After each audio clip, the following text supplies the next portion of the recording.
এয়া আজি মই বনাবলৈ লৈছোঁ একদম চিম্পুলকৈ ঘৰুৱা মাছৰ জোল।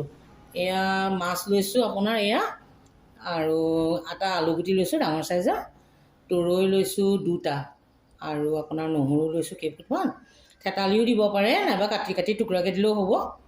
তাৰপিছত আপোনাৰ এয়া মান ধনিয়া কেইডালমান লৈছোঁ, মান ধনিয়াকেইটা একেবাৰে জোলটো হোৱাৰ পাছত দি দিব। এনেকৈ খাবলৈ বহুত ধুনীয়া, আমি ভাল পাওঁ, আপোনালোকেও নিশ্চয় ভাল পাব, চাবচোন।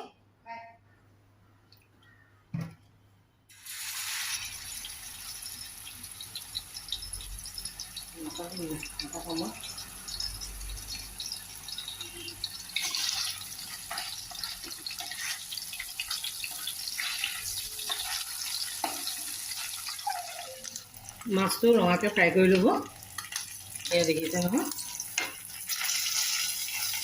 তেতিয়া সোৱাদ হয় আৰু। এয়া নহৰুটো দিছোঁ দেই তেলত,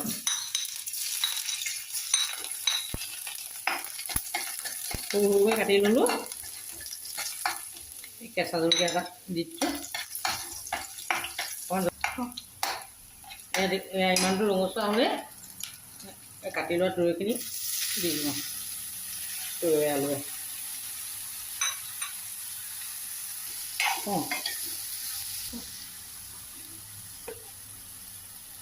এয়া হালধি দিছোঁ,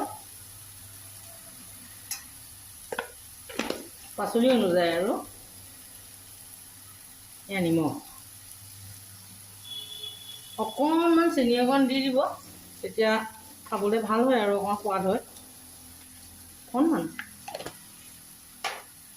এতিয়া লৰাই দিব ধুনীয়াকৈ।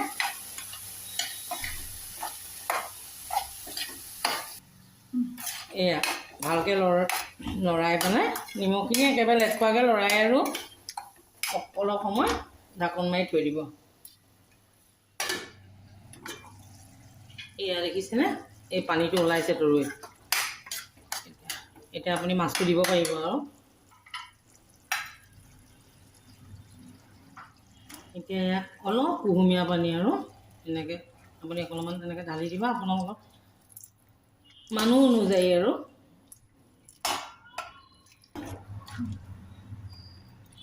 ভালকৈ লৰাই আপুনি এয়া ঢাকি দিলোঁ। এয়া আপোনাৰ মাছৰ জোল ৰেডি হৈ গ'ল। এতিয়া মান ধনিয়াকেইটা এনেকৈ উতলি থাকোঁতে আস্তেকৈ কাটি কাটি দি দিব আৰু।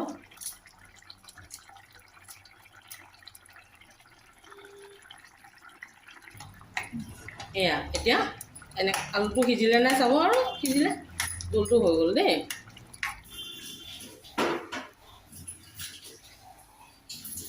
এয়া মাছৰ জোল ৰেডি হৈ গ'ল।